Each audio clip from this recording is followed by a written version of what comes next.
جی السلام علیکم، امید ہے کہ آپ سب لوگ خیریت سے ہوں گے۔ مغربی ممالک عمران خان سے رابطے کر رہے ہیں۔ مغربی سفیر دوڑ کے جا کے عمران خان اور اس کے ساتھیوں سے مل رہے ہیں۔ اس کی کیا وجہ ہے وہ ڈیٹیلز آپ کے ساتھ شیئر کروں گا۔ پاکستان کے دفتر خارجہ کے کلاسیفائڈ سیکرٹ ڈاکومنٹس لیک ہو کے امریکہ پہنچ گئے ہیں۔ امریکہ سے پھر وہ لیک ہو کے واشنگٹن پوسٹ میں چھپ گئے ہیں۔ اس کی کیا ڈیٹیلز ہیں اور کچھ مزید چیزیں وہ بھی کوشش ہوگی کہ آپ کے ساتھ شیئر کی جائے۔ اچھا، یہ جو ڈاکومنٹس لیک ہوئے ہیں یہ امریکہ کے اور پاکستان کے تعلقات کے حوالے سے ہیں، اور اس میں رشیا کا ذکر بھی ہے۔ بنیادی طور پہ جو واشنگٹن پوسٹ میں سٹوری ہے وہ یہ ہے کہ امریکہ کو اب چائنا کے مقابلے میں اور روس کے مقابلے میں دیگر ممالک سے کتنی سپورٹ حاصل ہو رہی ہے، یا مغرب کو ویسٹ کو کتنی سپورٹ وہاں سے حاصل ہو رہی ہے دیگر ممالک سے، روس کے معاملے کے اوپر اور چین کے معاملے کے اوپر، اور اس میں مختلف ممالک کا کیا رویہ یا کیا کردار ہے۔ اور اسی حوالے سے پاکستان کے فارن آفس کے کچھ سیکرٹ ڈاکومنٹس جناب لیک ہوئے ہیں اور کسی نے جا کے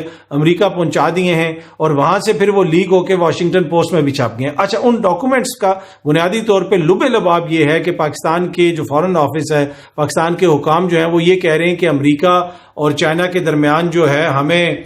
دیکھنا پڑے گا، فیصلہ کرنا پڑے گا کہ ہمیں کس طرف جانا ہے، اور کچھ چیزیں ایسی ہیں کہ ہم کھل کے امریکہ کا یہاں پہ ساتھ نہیں دے سکتے، جس طرح روس کا معاملہ ہے اور یوکرین کا معاملہ ہے، اس سے ہمیں نقصان ہو سکتا ہے۔ اور پھر اسی کے نتیجے میں جو یوکرین کے معاملے کے اوپر ایک قرارداد آئی تھی اقوام متحدہ میں، اس میں پاکستان نے ایبسٹین کیا تھا، یہ واشنگٹن پوسٹ کی سٹوری میں بھی ہے۔ اچھا، اس میں یہ بھی ذکر ہے کہ پاکستانی حکام یہ کہہ رہے ہیں، اینا ربانی خر صاحبہ کا ذکر ہے، دیگر حکام کا ذکر ہے کہ وہ یہ کہہ رہے ہیں کہ جی روس کے ساتھ ہمارے جو تجارتی تعلقات ہیں ان کو نقصان ہو سکتا ہے۔ اب تجارتی تعلقات کیا ہیں؟ جی ہاں جی، روس سے ہم تیل لے رہے ہیں، یہ وہی تیل ہے جس کے حوالے سے بہت سارے دوست آپ کو بتاتے رہے کہ جی رشیا سے تو تیل ہم لے ہی نہیں سکتے، ان کی تو کوئی ایسا تیل کا سسٹم ہی نہیں ہے کہ پاکستان لے سکے۔ وہ عمران خان جھوٹ بول رہا ہے، لیکن اب اسی مئی کے مہینے میں پہلی غالباً شپ بھی جو کروڈ آئل کی ہے وہ وہاں سے آ جائے گی رشیا سے۔ اچھا، اب یہ جو باتیں ہو رہی ہیں کہ پاکستان کو سائڈ چوز کرنی پڑے گی، ایک طرف جانا پڑے گا، دوسری طرف جانا پڑے گا، اور امریکہ کے اندر بھی ایک طرح سے پریشانی ہے کہ لوگ جو نیشنز ہیں، مختلف نیشنز ہیں، وہ یہ ڈیسائیڈ کر رہی ہیں، ان کی حکومتیں یہ ڈیسائیڈ کر رہی ہیں کہ ہم نے پرو ویسٹ ہونا ہے یا پرو رشیا یا پرو چائنا ہونا ہے، کس بلاک کی طرف جانا ہے۔ میں نے اپنے ایک پچھلے ولاگ کے اندر جس کے اندر ساؤتھ کوریا کا ذکر تھا، آپ کو کہا تھا کہ انٹرنیشنل سطح کے اوپر کچھ ڈیولپمنٹس ہو رہی ہیں جو آنے والے دنوں میں آپ کے ساتھ شیئر کروں گا۔ اب یہ انہی ڈیولپمنٹس کی کڑی ہے جن کا میں نے آپ سے ذکر کیا تھا کہ اب یہ جو بلاکس سامنے آ رہے ہیں، مختلف نیشنز نے چوز کرنا ہے کہ وہ کس طرف جائیں گے۔ اب ہوتا کون ہے کہ فیصلے کون کرتے ہیں؟ فیصلے حکومتیں کرتی ہیں کہ حکومت نے کیا کرنا ہے، کس طرف جانا ہے۔ یہ جو مغربی ممالک نے عمران خان کے ساتھ رابطے تیز کر دیے، ویسے جتنی جئی تئی عمران خان نے مغرب کی پھیری ہے کہ یورپی یونین والے ہوتے کون ہیں ہمیں خط لکھنے والے کہ جناب ہم یوکرین کے معاملے پہ یہ موقف اختیار کریں، ہم کوئی غلام ہیں آپ کے اور امریکہ کے معاملے کے اوپر۔ لیکن اس کے باوجود وہ کیوں عمران خان سے مل رہے ہیں، وہ کیوں رابطے کر رہے ہیں؟ جرمن ایمبیسڈر ایک آدھے دن پہلے وہ بھی جا کے ملے عمران خان سے۔ جرمن ایمبیسڈر، امریکہ کے ایمبیسڈر رات کو جا کے جناب وہ فواد چودھری صاحب سے ملے اور بڑا امپورٹنٹ پیغام پہنچایا عمران خان کو۔ اور وہ پیغام اگر یہ حکومت سن لے کہ امریکہ کہ کیا خیالات رکھتا ہے، تو ان کو تو ویسے ہی جو ہے رات کو نیند نہ آئے، بیچارے ویسے ہی بڑی ان کے لیے مشکلات ہیں۔ اس حکومت کی مشکلات کے اوپر بھی میں آؤں گا اور ان کی سچویشن اس وقت کیا ہے اس کے اوپر بھی میں آتا ہوں۔ لیکن اینی وے، یہ جو امریکہ دیگر مغربی ممالک عمران خان سے رابطے کر رہے ہیں، یہ باقاعدہ ان کو پیغام دیا گیا جی خان صاحب ہمیں پتہ ہے کہ آپ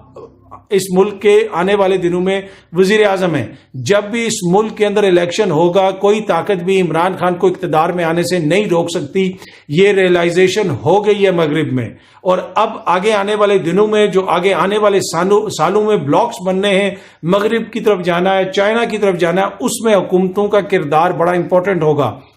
اب پاکستان کے اندر بند کمروں کے اندر 2 بندے یا 3 بندے یا 4 سیاسی لیڈران فیصلے نہیں کر لیں گے کہ ہم نے اس بلاک میں جانا ہے۔ اب طاقت جو ہے، جو الیکٹڈ حکومت ہوگی وہ ہوگی، وہ جب آئے گی اس کے پاس یہ طاقت ہوگی، اور اس چیز کا ادراک امریکہ کو بھی ہو گیا اور مغرب کو بھی ہو گیا، اور تمام تر مخالفت کے باوجود، تمام تر تنقید کے باوجود، اسی لیے ویسٹ عمران خان سے رابطے کر رہا ہے۔ انہیں پتہ چل گیا ہے کہ اسی کی جماعت نے آنا ہے یہاں پہ جب بھی انتخابات ہوں گے، اور زیادہ دیر آپ عوام کے آگے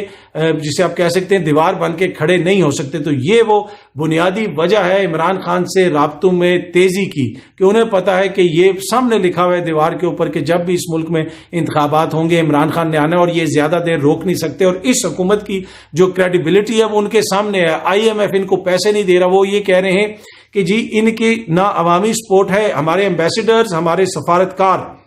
یہ میں آپ کو انفارمیشن کی بنیاد پہ بتا رہا ہوں، انہوں نے کہا کہ ہمارا جتنا سفارتی عملہ ہے، ہمارے جتنے لوگ ہیں، کسی صحافی سے ملتے ہیں، کسی میٹنگ میں ملتے ہیں، کسی جگہ پہ بھی ملتے ہیں، جہاں پہ بھی ہمارا عوامی رابطہ ہوتا ہے، کچھ مخصوص لوگ ہمیں کہتے ہیں جی کہ عمران خان کے نہیں، یہ حکومت بھی بڑی پاپولر ہے، اس میں صحافی اور دیگر لوگ بھی ہیں، لیکن انہوں نے کہا کہ جو پلس ہمیں ملتی ہے، جو رپورٹس ہمیں مل رہی ہیں، کہ ہمیں پتا ہے کہ پاکستان کی عوام کا بڑا طبقہ عمران خان کے پیچھے کھڑا ہے۔ اگر اس وقت ہم عمران خان سے منہ موڑیں گے تو ہم پاکستان سے منہ موڑیں گے، پاکستان کی عوام سے منہ موڑیں گے، اور وہ لوگ جن کو پاکستان کی دفتر خارجہ کے سیکرٹ ڈاکومنٹس مل جاتے ہیں، کیا ان کو یہ انٹیلیجنس نہیں ہے کہ پاکستان کی عوام اس وقت کدھر کھڑی ہے؟ تو یہ وہ وجہ، یہ وہ عوامی طاقت ہے جس کی وجہ سے مغرب جو ہے وہ جا کے مل رہا ہے عمران خان سے، اور عمران خان سے وہ رابطے کر رہا ہے۔ ان تمام تر چیزوں کے باوجود سائفر کا جو بیانیہ تھا، جو سائفر آیا تھا، اس پہ عمران خان نے جو ان کو لتاڑا، ایبسولوٹلی ناٹ، کہا کہ جناب نہیں دیں گے آپ کو۔ ان کے سینیٹر جو اور کانگریس مین کھڑے ہو کے امریکہ میں کہتے ہیں کہ عمران خان سے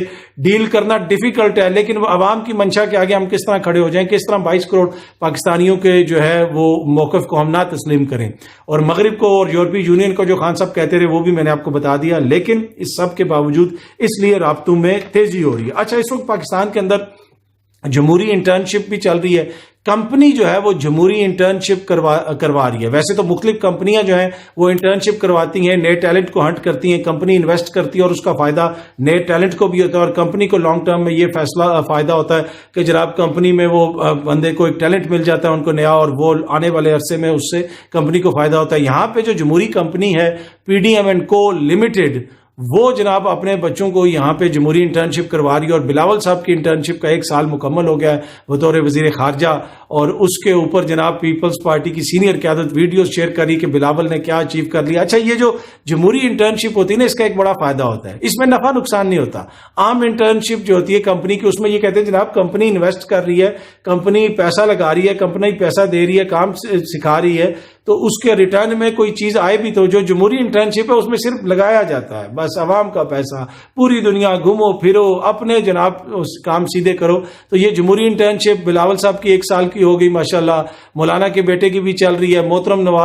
شہباز شریف صاحب کے فرزند کی بھی پنجاب میں پراپر انتظام ہو چکا تھا، کمپنی نے پورا PDM&Co لمیٹڈ نے انتظام کر دیا تھا کہ ان کو یہاں پہ لگایا جائے گا۔ لیکن جمہوری انٹرنشپ کا ایک مسئلہ ہے، تو اس میں جمہور کا کردار نہیں ہو سکتا، جمہور اس میں کچھ نہیں کر سکتی ہے، اور وہاں پہ مسئلہ آ گیا کہ پنجاب میں ہو گئے انتخابات اور عوام نے کر دیا، جمہور نے کر دیا ریجیکٹ، اور وہ انٹرنشپ وہیں پہ ختم ہو گئی حمزہ صاحب کی۔ لیکن یہ انٹرنشپ چل رہی ہے۔ باقی اس وقت حکومت کی حالت یہ ہے کہ آپ نے اکثر دیکھا ہوگا کہ کچھ سادہ لوگ ہوتے ہیں، ان کو کوئی بات کریں تو وہ چڑ جاتے ہیں، آگے سے وہ گالیاں دینا شروع کر دیتے ہیں، اور اگر کوئی ایسا بندہ ہے تو اس کے ساتھ اس قسم کا رویہ نہیں رکھنا چاہیے۔ اگر وہ کسی چیز پہ ٹریگر ہوتا ہے، چڑھتا ہے، تو آپ کو وہ چیز نہیں کہنی چاہیے، وہ لفظ نہیں کہنا چاہیے۔ اور یہ دنیا کے مختلف ممالک میں ہوتا ہے، آپ ٹک ٹاک پہ دیکھ لیں، کوئی مامو جی کدھر جا رہے ہو، یا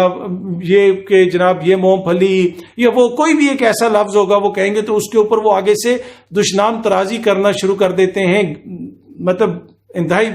جو ہے نازیبا قسم کی گالیاں دینا وہ شروع کر دیتے ہیں، لیکن ان کا قصور نہیں ہوتا، وہ سادہ لوگ ہوتے ہیں، وہ اس لفظ سے ٹریگر ہوتے ہیں، تو ایسا نہیں کرنا چاہیے۔ یہی صورتحال اس وقت جو ہے وہ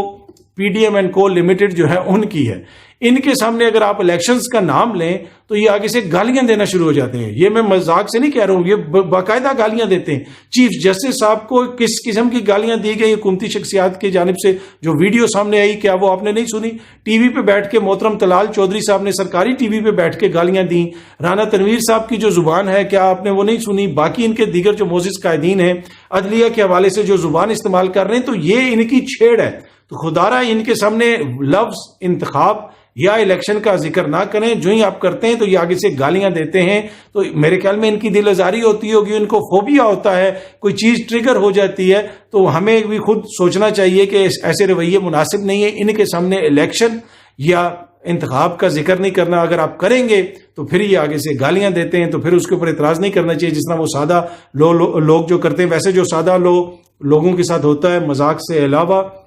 یہ سیریس نوٹ پہ میں بات کر رہا ہوں, اس طرح لوگوں کو اس طرح نہیں کرنا چاہیے. یہ بڑا نامناسب رویہ ہے. اگر وہ کسی چیز سے تنگ ہوتے ہیں تو یہ اس طرح کے رویے جو ہیں قطعاً جو ہیں وہ مناسب نہیں ہیں. باقی